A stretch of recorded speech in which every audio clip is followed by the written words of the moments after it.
Bab 96, Curahan Hati Sang Anak.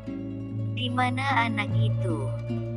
Pria paruh baya menatap ke seluruh penjuru ruangan, namun tidak menemukan target yang ingin ditemuinya.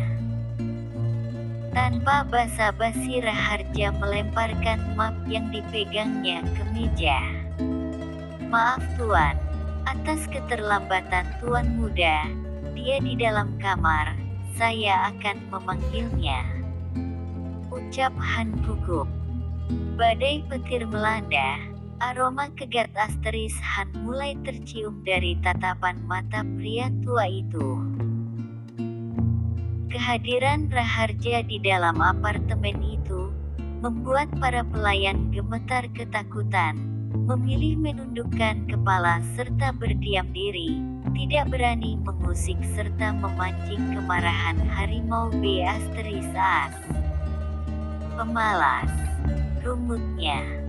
Dia menghenyakkan bokong di sofa. Kedua kelopak mata keriput itu menatap putranya, yang berjalan gontai ke arahnya.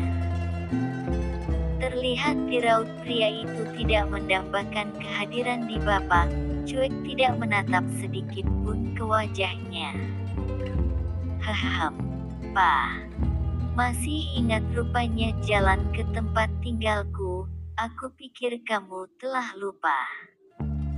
Ucapnya asal-asalan, terlihat acuh tak acuh. Anak tak berguna.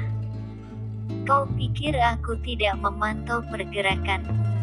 Telah 5 hari kau tidak datang ke perusahaan, apa saja yang kau lakukan di tempat ini?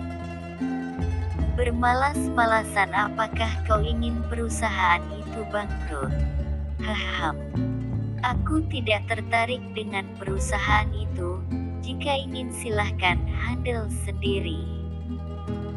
Raharja melebarkan kelopak mata, ingin rasanya memasterisku anak itu. Pa, jika kamu telah siap, aku ingin beristirahat, aku bosan membahas tentang perusahaan itu terus. Jika kamu kecewa atas kinerjaku, silahkan cari orang pengganti posisiku, yang bersedia menjadi kaki tangan setiamu, aku tidak keberatan. Aku telah bosan mengikuti nafsu serakah. Diam. Brand. Aku belum selesai bicara, duduk. Bentaknya. Apa hal yang membuatmu begitu besar asteris kepala? Hah. Kau lihat berkas itu, keuntungan perusahaan beberapa bulan terakhir ini anjlok, para investor sangat kecewa, ingin menarik semua saham mereka, namun kau enak-enakan bersantai di apartemen ini. Hahem, gumamnya. Pa, selama ini, adakah memahami aku sedikit saja? Kamu hanya memikirkan untung dan rugi, tetapi tidak pernah mengerti perasaanku. Dikala ibuku masih hidup, pernahkah kamu memberikan sedikit saja perhatian dan kasih sayang kepadanya? Netra coklat itu berkaca-kaca, memandang mata papanya. Lupakan. Jangan pernah kau bahas tentang ibumu lagi. Dia wafat karena kesalahannya sendiri, bukan keinginanku. Aku tidak habis pikir, bagaimana bisa memiliki seorang ayah sepertimu. Tut asteris P mulutmu. Anak ingusan, apa kau mengerti tentang kehidupan? Jika aku tidak bekerja keras selama ini, kau tidak akan dapat menikmati hidup berkecukupan seperti sekarang ini. Namun, kau merendahkanku, Pa. Silahkan kamu ambil kemewahan yang telah diberikan padaku, tidak ada artinya bagiku. Jika kau dapatkan dengan segala cara. Aku telah bosan hidup dalam bayang-bayang, menjadi boneka mainanmu, Bukankah saat itu telah berjanji setelah aku menuruti kemauanmu untuk menikahi wanita itu, kamu berjanji tidak akan ikut campur urusan pribadiku lagi. Rio meraih gelas berisi air putih di meja, lalu meneguk kencang hingga tak bersisa. Berikan aku cucu. Untuk penerus perusahaan ini. Setelah itu kau bebas untuk menceraikan anak Bastian. Kau pikir aku tertarik berhubungan dengan rubah tua itu? Aku juga tidak ingin berurusan dengannya, namun aku tidak punya pilihan. Ucapnya datar. Ha, ha, ha. Sesederhana itukah? Pak, di mana hati nuranimu? Kamu pikir aku ini siapa?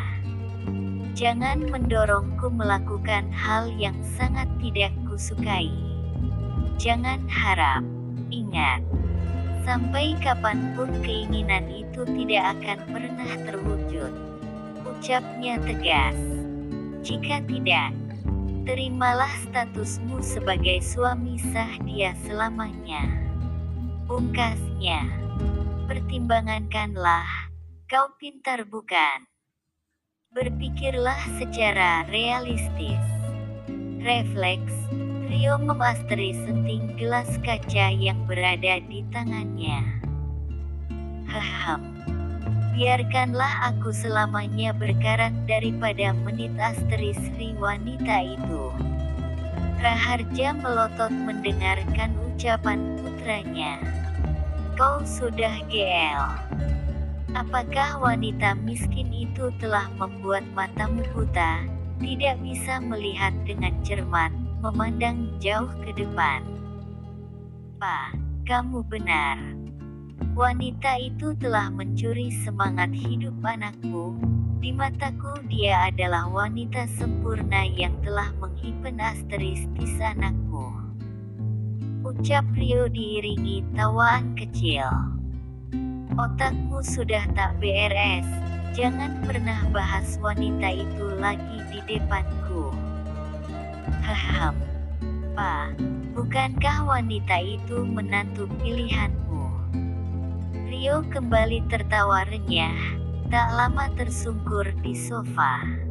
Haan. Raharja memukul kuat meja di depannya.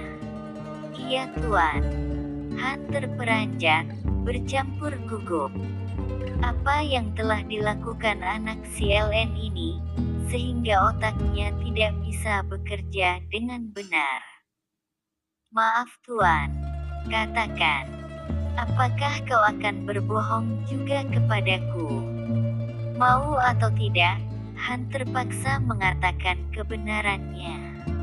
Tuan muda, sedang map asteriska, tuan. KRMHC asteris R. Sia-sia sedari tadi aku berbicara dengannya, membuang-buang waktuku. Raharja bergegas bangkit, menam asteris R pipi Rio. Rasakan ganjaran atas asteris ras kepalamu. Hanya erangan kecil yang keluar dari mulut Rio, sementara kedua kelopak mata mengatup rapat. Bit asteriska berguna. Setelah dia membaik, silahkan segera mungkin menyuruhnya menemuiku. Baik, tuan. Raharja bangkit meraih map yang dilemparkannya tadi, lalu pergi meninggalkan apartemen itu. Han menarik nafas lega. Tuan, kamu masih beruntung. Tuhan masih sayang kepadamu. Bersyukur Tuan Raharja Wijaya tidak mengobrak-abrik seluruh isi apartemenku. Next episode. Apakah Rio sanggup menerima kenyataan untuk merelakan Liana bersama pria lain? Bahwasanya, tanpa sepengetahuannya, Liana telah menikah dengan pria lain, yang sangat dipasteris encinya, walaupun itu hanya rekayasa Yuliana agar dia menjauhi anaknya. Bagaimanakah dengan Liana? Sanggupkah mengorbankan cintanya demi mengambil segala hak-haknya? Sanggupkah hati yang rapuh milik Liana melupakan pria bernama Rio?